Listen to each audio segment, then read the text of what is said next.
درود با کل شما دوستان عزیز. این برنامه نوبتی ترانسفر در عمل است که در پس منظر عملی فعالانه سوداکاری فوتبالی از رویدادهای مهم هفته سپری شده کاری بازار زمستانه ورزش رقم اول را برایتان رسانه‌ای خواهد کرد. با ما باشید. چگونه که مخلصان کینو و سلسله فیلم های تماشابا پیوسته از نقطه های اخیر فیلم های ترکی و یک زمان فیلم های برزیلی محاکمرانی میکردند و خلاصه های مختلف در خیال ها میبافتند، عین حال باشد فرصتی زیبای نقطه ماندن به افسانه پرپیچ‌تابی گزارش امباپه به ریال هم نزدیک آمده است. این نوبت قرار هم دقیق است و پیچیده تقویم، چرا که آن روزی تقدیرساز و معین کننده گزارش امباپه الکی معلوم شده است. حمله‌گر فرانسوی پی اس ژی کیلیان امباپه پس از بازی‌های پاریس سن ژرمن در لیگ چمپیون‌ها با ریال مادرید شرط نامه می‌بندد. در این باره شبکه تلویزیونی ال چیرینگیتو در توییتر خود خبر داده است. با گفته منبع دسته اطمینان دارد که هیچ چیز به گزارش امباپه به دسته شاهانه خلل نمی‌رساند. گفته می‌شود که میان طرف‌ها الکی توافق حاصل شده است و حالا تنها امضا کردن قرارداد باقی مانده است. یادآور می‌شویم که امباپه سال 2017 از دسته موناکو به پی اس ژی گزارش کرده بود. قرارداد فعلی حمله‌گر با پاریژی‌ها تا آخر موسم جاری عمل می‌کند. در موسم جاری امباپه در لیگ یکم فرانسه در 18 بازی شرکت کرده 9 گل و 8 پرتافت گل‌آور به قید گرفته است و اینچنین در 6 بازی لیگ چمپیون‌ها 4 گل و در 2 بازی جام فرانسه 5 گل زده است. بازیگر دیگری به همتا و جوان سیاره فوتبالی در ردیف امباپه که خود ارلینگ هالند از وطن فیوردها و منطقه درخشان شمالی می باشد، در پیشاروی سر و صداهای گزارشش به تیم حریف آشتی ناپذیر ریال مادرید همزمان برای کوچبندی از شهر دورتموند جامده عنوان می کند. هرچند که گپ و کلاچه ها مورد احتمالیت زیادی از جانب بارسا خریداری شدن هالند زیاد هم باشند، ولی اینجا در پیشاروی بحران دردناک مالیوی مصرفیات های هنگفت از برای هالند می توانند که بارسلونا یاردا را ترسان کنند. مثلا نشریه فرانسوی لکوپه حساب کرده است که در حقیقت حمله‌ور بروسیا دورتموند ارلینگ هالند برای تیم نوش بر عوض چقدر پول به دست می آید. از روی حسابات فرانسوی ها از برای حمله‌ور نروژی باید که قریب 300 میلیون یورو مصرف نمود، چون این مبلغ از ارزش هالند 75 میلیون یورو برمی آید، در حالی که امتیاز پولی های اگنتش مینا رایالا و پدر ارلینگ 20 میلیون یورو را تشکیل می دهد. همچنین می توان معاش کاری حمله‌ور نروژی را در دوام 6 سال بعدی به نظر گرفت. ژورنالیست ها برآورند که معاش کاری هالند سالانه از 30 تا 35 میلیون یورو را تشکیل می دهد. همزمان خبر داده می شود که راهبران بروسیا دورتموند نزد اطرافیان هالند چنین شرط حتمی گذاشته‌اند: ارلینگ باید آینده خود را تا ماه فوریه همین سال معین کند. اگر هالند قرار کند که در دورتموند بماند، بروسیا آماده است که او را گرانمزدترین بازیگر دسته با معاش سالانه 16 میلیون یورو بدون پرداخت اندازها نماید. عین حال در دورتموند پولی بیشتر از همه لگنده باشگاه مارکا رویس میگیرد که آن هم 12 میلیون یورو سالانه می باشد. خلاص که چطوری گفتیم رقابت سالم و ناسالم فعلی در بازار فوتبالی عین حال مبارزه های پس پردگی پولی میان ابردست‌های جهانی کهن از برای هالند و امباپه می باشد و هرچند که در این مورد ساعت‌ها و روزها هم میتوان به تکرار گفت، زیرا این موضوع هیچ وقت برای مخلصان فوتبالی نافارم نمی شود. این دو نفری رخشان ورزش رقم اول ارزنده کلی بحث و نگاشته ها شدند.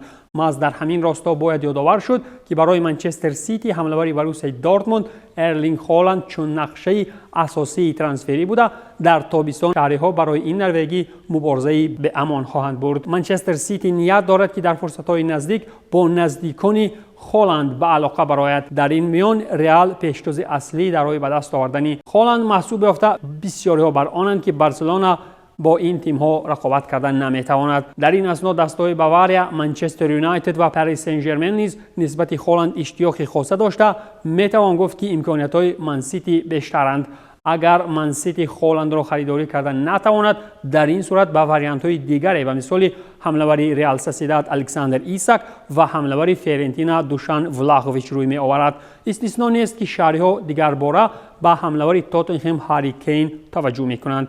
اما این تنها در آن صورت امکان دارد که اگر باشگاه لندنی حمله‌آوری خود را با نرخ دسترس از دسته جواب دهد. غیر از این منچستر سیتی سال کین را نیز به نظر می‌گیرد، چرا که حمله‌آور منتخب انگلیا در ماه ایول 29 ساله می‌شود. بارسلونا باشد با وجود برمحل حسایات فوتبالی رفتن سرخیو آگوئرو و داشتن مشکلات چشمرس در خط حمله، در همین شب و روزها خواستار پوشانیدن پیراهن نیلوناری با یگان حمله‌آور چرس و چالاک است و چشم به هر طرف علا می‌کند.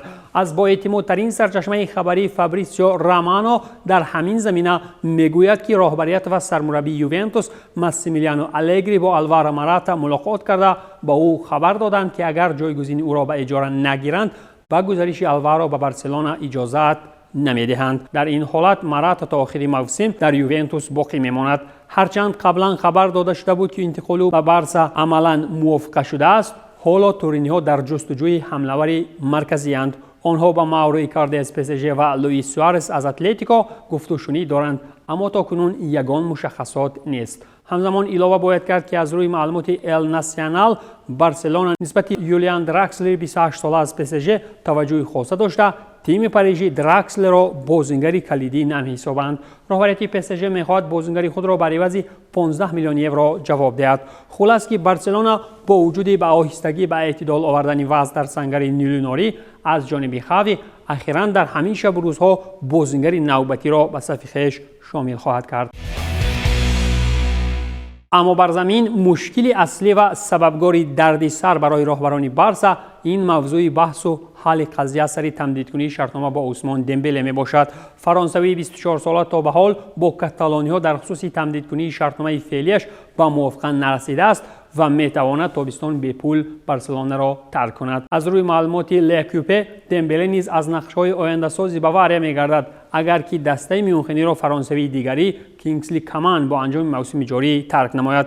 بارسلونا باشد طور اشاره شد در خصوص تمدیدکنی شرطنامه با عثمان دمبله با موافقه رسیده نمیتواند، چرا که طلبات‌های پولی بازیگر فرانسوی نهایت کلان بوده. این نفر میخواهد سالانه 43 میلیون یورو بدون حساب اندازها معاش بگیرد و 7 میلیون دیگر چون علاوه پول‌ها به دست دارد. ژورنالیست اسکای اسپورتس فلران پلاتنبرگ اطلاع می‌دهد که سرمربی نیلوناریو خاوی از چنین طلبات‌های بلند پولی دمبله حیرت زده است. محض طلبات‌های بزرگ پولی بازیگر فرانسوی سببگار اصلی آنند که عثمان دمبله به باواریا گزارش کرده نمیتواند، اعلام نموده است پلاتنبرگ. هرچند که به طور رمزی ما هر وقت گزارش‌های به قول تاپ را در تابستان می‌بینیم، اما برای تیم فوتبال تورنتو گزارش بزرگ و تاریخی این جلب کرده توانستن مخلص شده مارادونا از ناپولی میباشد که مژده خاص آن هم در روزهای سرد زمستانی اتفاق افتاد. حمله‌گر دسته ناپولی لارنسو اینسینی پس از خاتمه موسم جاری دسته خود را عوض می‌کند. بازیگر به گزارش خود به دسته MLS تورنتو راضی شده است. در این باره فابریسیو رومانو در توییتر خود خبر داد مهلت شرطنامه لارنسو با باشگاه کانادایی 5 سال خواهد بود. شرطنامه اینسینیو با ناپولی ماه یونی سال روان به آخر میرسد و بازیگر دسته را همچون اگنت آزاد ترک می کند، زیرا جانب‌ها درباره تمدید شرطنامه به موافقه نرسیدند و ناپولی نخواست طلبات اینسینیا را برای بلند برداشتن معاش قبول نماید. نیم حمایتگر در هیئت تیم مذکور 415 بازی کرده، در آن 114 گل و 91 پرتافت گل‌آور انجام داده است. قبلا خبر داده شده بود که معاش اینسینی در تورنتو در یک سال 11 میلیون یورو خواهد بود. باز او میتواند تا 4.5 میلیون یورو دیگر علاوه پول‌ها به دست دارد. با شروع سخن سری فضای گرم فوتبالی وطنی ورزشی بزرگ میتوان گفت که لیورپول هم اخیراً از ناچاری و هراسی از دست ندادن مقام پیشتازی در نبودن محمد صلاح و سادیو مانه در بازار دست به کار می شود. یک مدت در جام ملت‌های آفریقا برآمد کردن نفران رخشان دسته کلوب با آن آورد که مالکان نه آنقدر سخاوت پیشه لیورپول آرزوهای ترانسفری تیم مرسیسایدی را عملی می کنند. با همین واسطه نیم حمایتگر پورتو لوئیس دیاس مارولاندا نزدیک است که در میان موسم جاری گزارش به پرمیر لیگ انگلیا نماید. طبق معلومات ژورنالیست کاراکوت رادیو سزار آگوست لندانیو بهترین حمله‌آور تیم پرتغالی از جانب لیورپول خریداری کرده می شود و حجم گزارش 60 میلیون یورو را تشکیل خواهد داد. همین طریق در رقابت از برای این بازیگر کلمبیایی مرسایدو پیشتاز بوده. همچنین نیوکاسل نسبت دیاز پیشنهاد خود را ارسال کرده است. لیورپول باشد تلاش دارد که با وجود رفتن حمله‌وران محمد صلاح و سادیو مانه به جام ملت‌های آفریقا هرچی تیزتر گزارش لوئیس دیاز را عملی کند. پیشتر باشد خبر داده میشد که ارزش فوتبال بازی پورتو 80 میلیون یورو با گزارش شده. در موسم جاری لوئیس دیاز 13 گل در 15 بازی‌های چمپیونات پرتغالیا به ثمر رسانیده است. اما خبری خرسنده آور برای مخلصان سابقه‌دار لیورپول و به خصوص برای مخلصان انفرادی فیلیپ کوتینیو آن است که برزیلی اخیراً از بنده ناراضگی و چاه ناکامی خلاص خورد و برزیلی را سابق همدستش از لیورپول در انگلیا به آغوش کشید. بارسلونا چند پیش در سامانه رسمی خویش در خصوص به توافق رسی با استون ویلا اوید به گزارش نیم حمایتگر فیلیپ کوتینیو به تیم انگلیسی اعلان نموده بود. برزیلی در استون ویلا نیمه دوم موسم را خواهد گذراند. اجاره بازیگر همچنین خریداری پوره کوتینیو را در خود داشته. بارسا قسمت معاش کوتینیو را پرداخت میکند. یادداشت میکنیم که کوتینیو 29 ساله به صف بارسلونا از لیورپول در ماه ژانویه سال 2018 بر عوض 135 میلیون یورو گزارش انجام داده بود. در صف تیم اسپانیایی نیم حمایتگر برزیلی 106 بازی گذرانیده صاحب آمار 25 گل و 14 پاس گل‌آور میباشد. شرطنامه کاری برزیلی با نیلونها باشد تا سال 2023 مهلت انجام دارد. سامانه ترانسمارکت ارزش بازاری کوتینیو را 18 میلیون میگوید. و جای خلاصه باشد در این موضوع سوال چنین است: مگر استیون جرارد در استون ویلا میتواند مسند ورزشی سابق همدسته خویش را احیا بخشی نماید؟ جانب پولدارترین پرمیر لیگ انگلیا باشد اخیراً امکانیت پرقوت کنی دسته خویش را با مقصد از قهر جدول کشیدن نیوکاسل یونایتد با چشمان گرسنه و دستان غارتگرانه به دکانهای بازار شتافته نخستین ترانسفر جدیش را زیر صاحبی مالکان عربی عملی کرد. این امضاکنی شرطنامه با حمایتگر کاناری اتلتیکو مادرید کیران تریپیر می باشد. فوتبالباز با زاغان شرطنامه به مهلت 2.5 سال امضا نموده است. این نخستین ترانسفری باشگاه از وقتی آمدن مالکان نو از عربستان سعودی می باشد. پیشتر باشد و خبر دادند نیوکاسل برای این فوتبالباز انگلیس قریب 15 میلیون یورو جمع علاوه پول پرداخت می کند. تریپیر 31 ساله که در دوام فعالیت ورزشی خویش در صف تیم‌های منچستر سیتی، بارنلی، بیورنلی و تاتنهم برآمد نموده است. به صف اتلتیکو باشد تریپیر تابستان سال 2019 از تاتنهم بر عوض 22 میلیون یورو گزارش نموده بود. عین حال باشد سامانه ترانسمارکت ارزش بازاری کیران تریپیر را 18 میلیون یورو بهاگذاری کرده است. اما نیوکاسل باشد پس از خرسندگی بر دوام از آوردن تریپیر از نماینده دیویزیون سوم انگلیا در بازی جام شکست خورد و دیگر بار نشان داد که از برای دسته پیشتاز شدن سالیان زیاد هنوز ضرورند. اساسی ترین و محاکمه شونده ترین موضوع نزدیک به بازار فوتبال انگلیسی باشد وضع ناگوار اطراف منچستر یونایتد است که حتی میتواند به از دسته بیرون شدن رونالدو هم رساند. طبق خبر دیلی میل اگر انتخاب مربی نو به کریستیانو رونالدو پسند نآید ممکن است او منچستر یونایتد را تابستان سال 2022 ترک کند. با گفته این منبع اگر رونالدو از انتخاب سرمربی آینده قناعتمند نباشد در آخر موسم درباره ترک منچستر قرار میبرد. اینچنین ذکر می‌گردد که رونالدو مخالف تعیین رالف رنگنیک به وظیفه سرمربی باشگاه به طور دائمی است. حمله‌ور منچستر یونایتد کریستیانو رونالدو از وضع فعلیش در دسته، بازی دیوان سرخ و عملهای سرمربی فعلی رالف رنگنیک ناراحت است. اطلاع می‌دهد سن. مطابق معلومات‌های سرچشمه رونالدو گفت و شنودهای بحرانی با اگنت ژورژ مندش گذرانیده بازیگر پرتغالی بدون باوری به آیندهش در اولد ترافورد همچنین واریانت از امیو رفتن را هم استثناء نمی‌کند. در همین اثنا اگنت ژورژ مندش به نزد رونالدو آمد و آنها واخوری گذرانیده در خصوص آن سخن کردند که کار چگونه پیش می رود، در خصوص مشکلات چی فکر دارند و چطور راه حل آنها را پیدا کنند. هیچ چیز استثناء بودن نمیتواند. اقتباس می‌آورد از سخنان نفران نزدیک به حالتی جای داشته سن. خلاصه که بسیاری از صاحب نظران فوتبالی و کارشناسان ساحه بر آنند که آمدن رونالدو باعث برهمخوری سیستم خاص پیشرفت منچستر یونایتد گردیده دیگر در این تیم بازی دستوی و نتیجه‌های چشمرس را با وجود چنین وضع ناگوار پسیکولوژی دیدن مشکل است. و البته که رونالدو هم با وجود 30 سالش نفر نمانده است که به مثال دوران برآمد در یونایتد فرگوسون عامل اصلی موفقیت باشگاهی بگردد.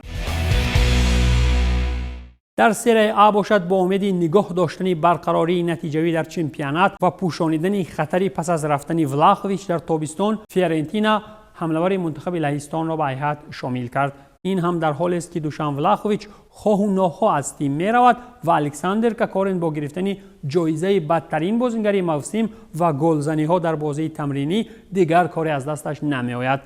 از برای همین باید که فکر آینده دسته را با انتخاب‌های دیگر راه اندازی کرد. همین طریق فیورنتینا در سامانه رسمی خود از گزارش حمله‌ور گرتا کشیشتوف پیانتک به طور اجاره اعلان نمود. در قرارداد اجاروی همچنین حق خریداری بازیگر لهستانی هم به نظر گرفته شده است. پیشتر باشد اطلاع داده میشد که پیانتک به بازگشت به تیم سابق خود جنوا نزدیک است، اما اخیراً این حمله‌ور را فیورنتینا کشیده گرفت. در صورت خریداری پوره ارزش حمله‌ور منتخب لهستان قریب 15-16 میلیون یورو را تشکیل می‌دهد.